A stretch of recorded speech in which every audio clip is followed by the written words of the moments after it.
Halo anak-anak, selamat pagi. Selamat berjumpa kembali di SMA Frater Don Bosco pada tahun ajaran 2020-2021. Perkenalkan, nama saya Yustianus Suryo Nawantoro, panggilannya sering dipanggil Bapak Nawan. Saya mengajar mata pelajaran prakarya dan kewirausahaan untuk kelas 10, 11, dan 12.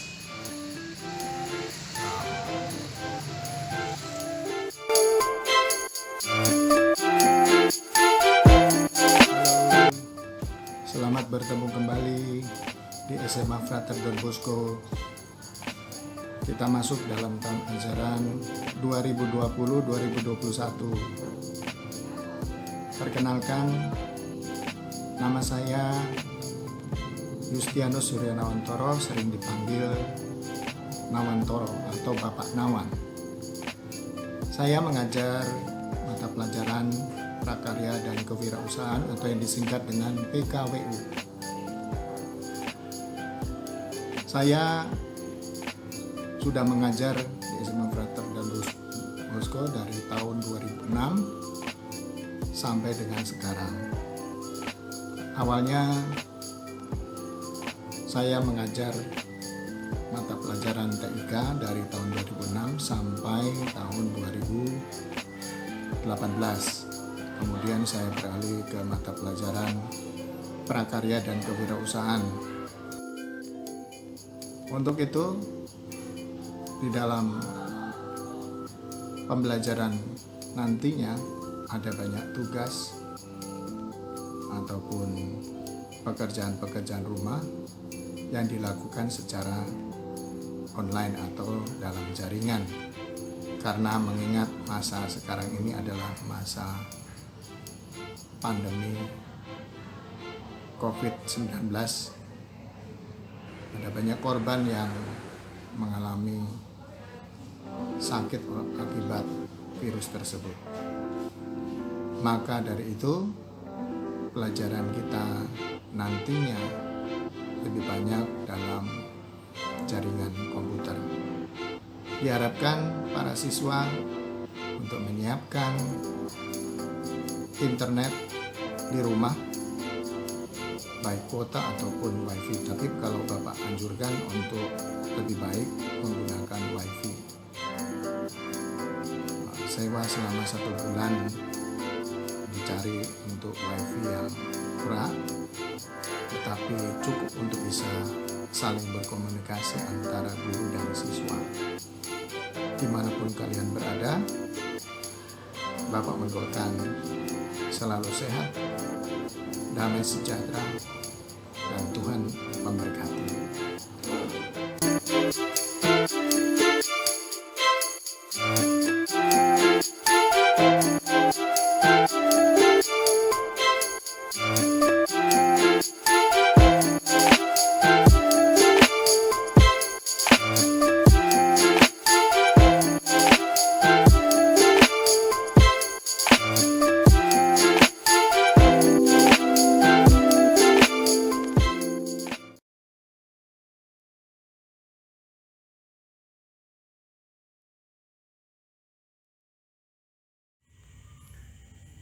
Salam sehat dan umur panjang. Tetap jaga jarak dimanapun Anda beraktivitas di luar rumah. Gunakan masker setiap kali Anda berelasi dan bersosialisasi dengan orang lain. Saat kembali ke rumah, cucilah tangan dengan bersih dan segera rendam dan cuci pakaianmu, kemudian mandilah dengan bersih. Berkumurlah dengan cairan kumur atau bersikat gigi dengan benar dan bersih. Pakaian yang hendak dipakai harus disetrika terlebih dahulu. Semoga kalian semua sehat selalu. Tuhan memberkati. Baiklah anak-anak, kita jumpa lagi dalam video presentasi yang kedua ini. di mana kita akan membahas tentang perencanaan usaha pengolahan makanan awetan dari bahan nabati. Di dalam presentasi ini, kali ini Bapak mau menyampaikan materi tentang perencanaan usaha pengolahan makanan awetan dari bahan nabati. Kita akan mengetahui tujuan pembelajaran, apa yang akan menjadi tujuan. Selanjutnya, kita diajak untuk memahami pengertian makanan awetan dan bagaimana menyusun tahapan rencana pengolahan makanan itu. Selanjutnya, contoh-contoh produk makanan olahan awetan akan kita bahas, akan kita lihat. Dan terakhir adalah kita diajak mengetahui faktor penyebab keberhasilan dan kegagalan pengolahan makanan awetan itu sendiri. Baiklah, kita simak presentasi kali ini.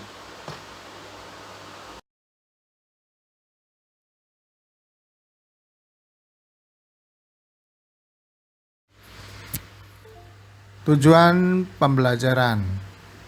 Kali ini di materi kedua kita bahas mengenai tujuan pembelajaran, yaitu mampu memahami perencanaan usaha pengolahan makanan awetan dari bahan nabati. Sebenarnya juga ada hewaninya.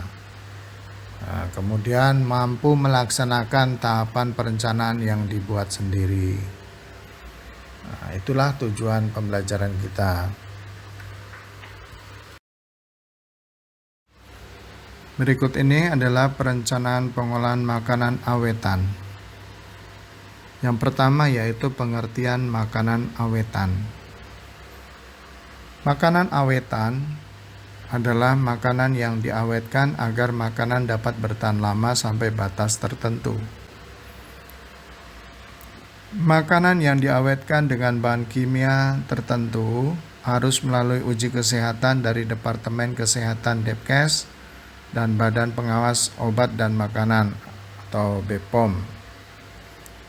Makanan awetan yaitu makanan yang diawetkan dengan bahan makanan alami, dilakukan dengan cara menggarami atau mengasinkan, memaniskan, mengasapi, mengeringkan, mengasamkan, meragi, melaburi atau merendam dengan minyak.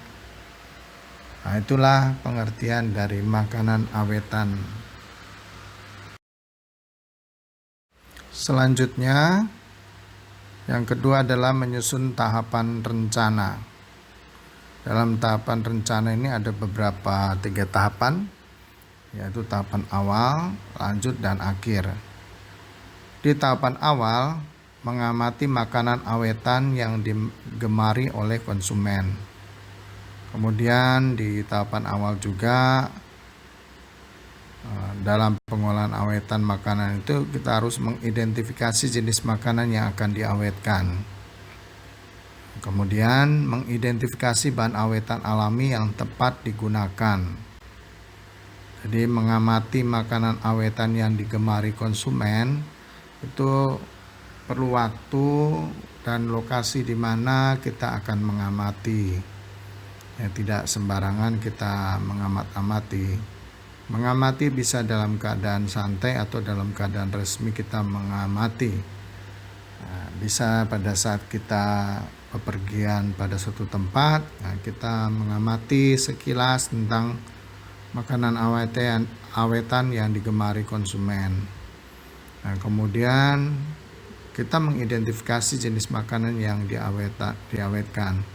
Maksudnya adalah sebelum kita mengawetkan makanan, kita perlu mengidentifikasi jenis makanan apa yang kiranya digemari dan kita bisa awetkan. Yang sekiranya nanti dalam wirausaha kita akan bisa menjual makanan itu dan laku terjual dan dibutuhkan oleh konsumen. Yang terakhir adalah mengidentifikasi bahan awetan alami yang tepat digunakan. Kemudian di sini dalam mengidentifikasi bahan-bahan yang dimaksud adalah bahan-bahan awetan alami seperti garam, gula aren, kemudian asam cuka, kemudian asam jeruk, kemudian mengasapkan, kemudian mengeringkan, dan sebagainya. Itu yang perlu dipilih atau diidentifikasi dalam awetan makanan alami ini.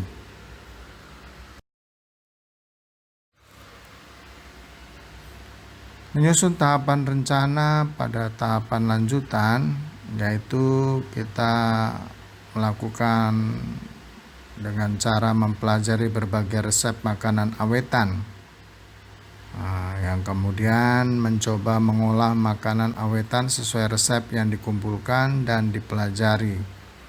Jadi di sini proseskan untuk cara untuk mencoba mengolah makanan sesuai dengan resep-resep yang kita kumpulkan untuk dijadikan makanan awetan.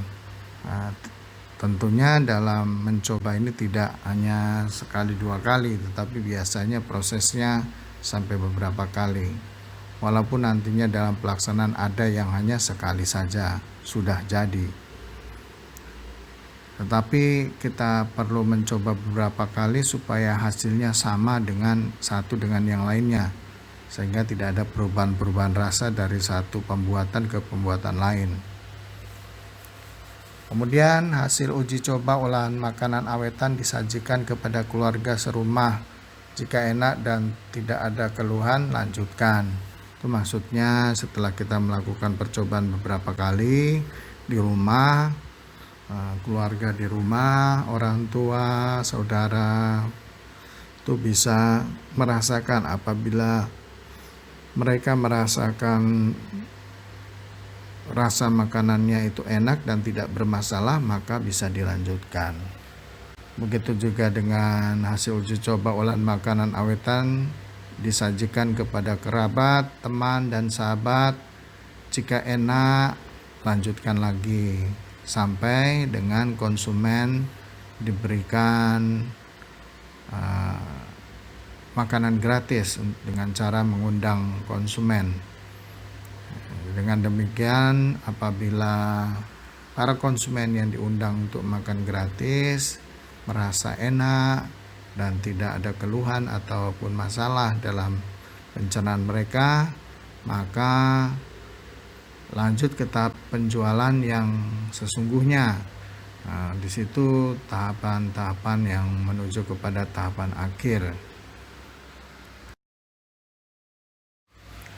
Tahap rencana pada tahap akhir, yaitu mempelajari lokasi tempat berjual yang tepat, yaitu strategis, daerah perkantoran, perbelanjaan, dan persekolahan. Itu daerah-daerah strategis. Kemudian mudah diketahui atau dilihat oleh konsumen. Yang ketiga, memasang papan identitas dengan izin yang berlaku. Bagian kedua dari tahap akhir yaitu mengamati harga pasaran. Sini tidak sembarang kita menjual makanan terlalu mahal. Itu orang tidak mau membeli, terlalu murah orang mencurigai. Jadi harga pasaran yang ada di pasaran selisihnya paling 500 atau 2000 dari 1000. 500 atau 1000 dari satu penjual ke penjual yang lain. Selisihnya jangan terlalu jauh. Kemudian yang berikutnya adalah berinovasi dan kreatif dalam pengolahan makanan awetan. Jadi inovasi dan kreatif ini sangat diperlukan oleh para siswa yang baru belajar. Bagaimana caranya untuk mencoba, kemudian berkreasi, memodifikasi bahan-bahan makanan yang akan diawetkan. Jika belum bisa memodifikasi, siswa dapat melakukan pengawetan makanan yang secara alami, yang bisa dikerjakan dan bisa diolah dengan secara mandiri.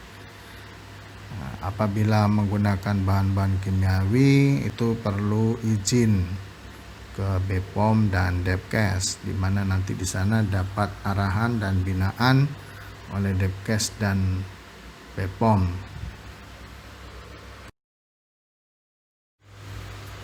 Berikut contoh Sifat-sifat makanan atau awetan. ciri-ciri wirausahawan. Makanan awetan yang masuk dalam paling sering kita jumpai adalah telur asin, dan dengan kita tujuan tidak tadi, asing lagi dengan telur asin. yaitu Proses percaya diri, pengawetannya pun melalui berorientasi dengan tugas perendaman dan air hasil, asin atau air garam.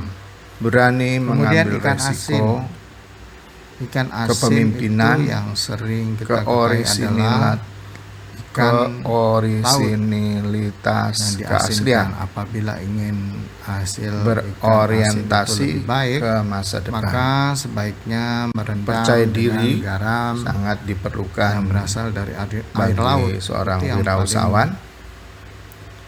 Apabila paling seorang wirausahawan tidak mutunya memiliki paling percaya terbaik diri, dari maka yang dia lainnya. tidak akan pernah Tapi bergerak kalau untuk menjadi seorang lautan wirausahawan. atau pantai itu terlalu jauh Karena ia dari percaya, tempat tinggalmu, maka dia maka akan sebaiknya mengerjakan kamu segala menggunakan sesuatu yang apa yang dia garam rasa pasir, mampu garam dan yang bisa untuk kotak-kotak itu dikerjakan. yang agak kasar, Kemudian bukan garam yang halus. seorang tetapi wirausahawan garam yang itu kasar kotak-kotak itu memang kalian harus taburkan atau orientasinya itu dicairkan memiliki tugas pakai dan air. hasil.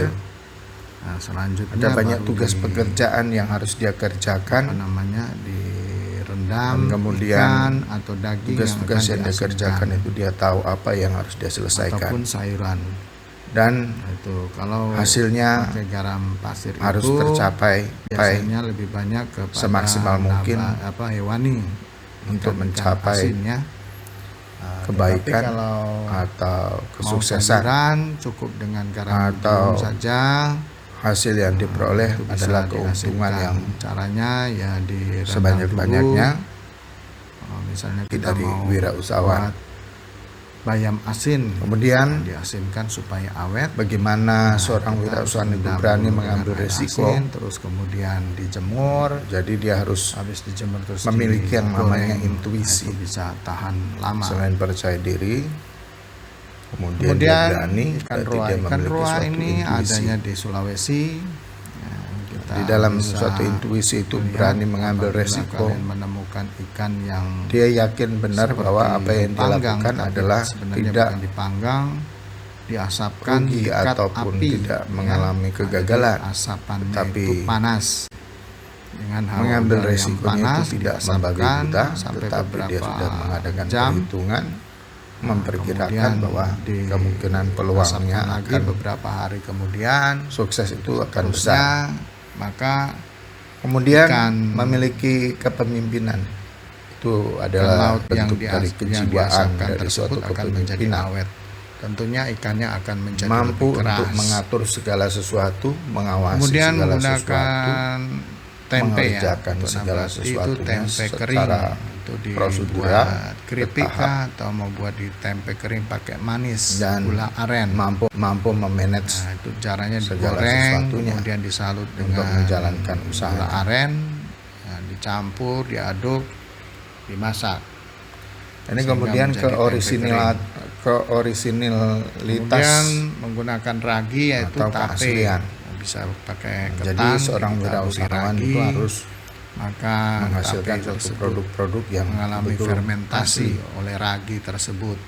bukan imitasi Caranya ragi dengan ataupun air bukan juga ditampung tiruan, sehingga ketannya tetapi menjadi punya kreatif. asam. Di sini ya bicara Nah, tentang kemudian inovasi, untuk kreativitas, ubi kayu inovasi. atau gemili bisa juga Itu lahir digunakan dari untuk inspirasi. dijadikan tape dicampur dengan ragi. Disitulah seorang wirausahawan itu Kemudian berkata manisan jujur itu di dalam kebanyakan dari suatu hasil buah-buahan, karyanya. berarti Khususnya silakan kali ini kalian adalah mencoba produk nanti makanan. dengan Di makanan cuka, yang biasa campur dengan yang kita lihat adalah banyak mengandung warna kuning, pengawet, tetapi lebih baik pakai kunyit saja. cara Tapi dan kunyitnya jangan terlalu perilaku banyak. dari Tapi biasanya wirausahawan yang manisan memiliki ini kejujuran pasti direndam dalam menghasilkan cairan suatu produk manisan makanan yang asli, yang sudah dijual di pasaran, Ataupun tidak yang banyak sudah melalui bahan uji BPOM. Tinggal pengawetnya merendam saja. sesuai dengan Kemudian takaran.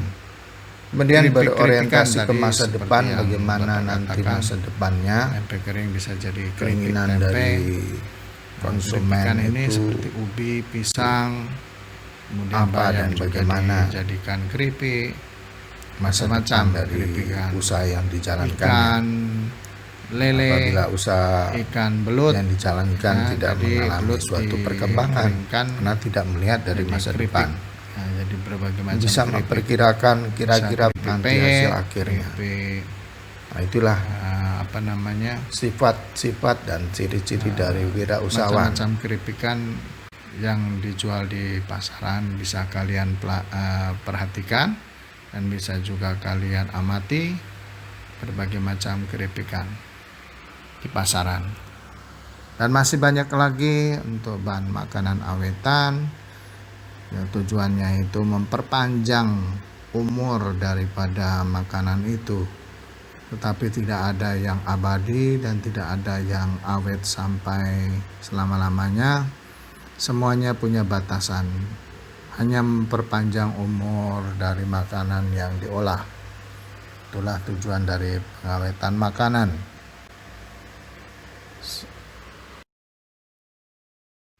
Faktor penyebab keberhasilan dan kegagalan pengolahan makanan awetan, yaitu yang pertama karena tidak adanya tahapan perencanaan apa dan bagaimana mau dibuat dalam pengolahan makanan awetan. Kemudian tidak memiliki keberanian, keuletan, terampil dan inovatif dalam pengolahan makanan awetan. Tentunya kalau tidak pernah mencoba maka tidak pernah berani. Jadi keberanian itu akan membuat seseorang berani untuk mencoba. Jadi keuletan, terampil dan inovatif pun akan menyusul. Kegagalan wirausaha pemula dikarenakan faktor takut gagal dan kecewa itu sendiri. Kemudian adonan bahan alami awetan yang kurang tepat, terlalu boros ataupun kurang, terlalu sedikit. Kemudian kesalahan memilih lokasi penjualan. Misalnya makanan olahan pengawetan itu sudah jadi, kemudian akan dipasarkan, tetapi lokasi untuk penjualan pun tidak tepat sehingga tidak sesuai dengan kebutuhan konsumen. Konsumen hanya melihat karena letak lokasinya berada di lorong, sehingga orang yang membelinya hanya di sekitar lorong saja. Apabila lokasinya di dekat persimpangan, jalan protokol, jalan ibu kota atau jalan provinsi, maka sudah pasti banyak orang yang melihat dan mengunjungi. Nah, sifat manusia itu penasaran untuk merasakan sesuatu yang baru. Nah, itu biasanya orang yang kehidupannya berlebihan. Tetapi kalau dalam stratifikasi dilihat orang yang berkecukupan, mereka akan melihat harga dari hasil penjualan yang kamu olah atau dalam pengolahan makanan awetan tersebut. Apabila harganya terlalu mahal, konsumen dengan stratifikasi menengah ke bawah itu tidak akan membeli, tetapi biasanya yang akan membeli adalah yang orang kaya raya ataupun konglomerat. Nah, seperti itulah dalam pengolahan makanan tersebut. Masih banyak lagi yang harus Bapak jelaskan, tetapi akan lebih baik kalian membaca di buku paket dan juga berulang-ulang nonton tentang video ini, baik video pertama maupun video kedua, karena persiapan untuk pertemuan ketiga adalah evaluasi. Nah, jadi di pertemuan ketiga nantinya minggu depan akan adakan evaluasi agar siswa dapat bekerja dan belajar dengan baik, menguasai materi pertama dan kedua. Demikianlah presentasi kita kali ini. Bapak harapkan semoga dapat berkenan ataupun dapat menerima materi video presentasi ini dengan sebaik-baiknya. Ingat, belajar bukan hanya dari video presentasi saja, tidak juga dari buku-buku paket yang ada, tetapi dari semua sumber yang bisa kamu pelajari dan kamu pilih mana materi-materi yang terbaik. Itulah yang akan memberikan wawasan kepadamu. Semoga materi kedua ini bermanfaat guna bagi kalian. Tuhan memberkati.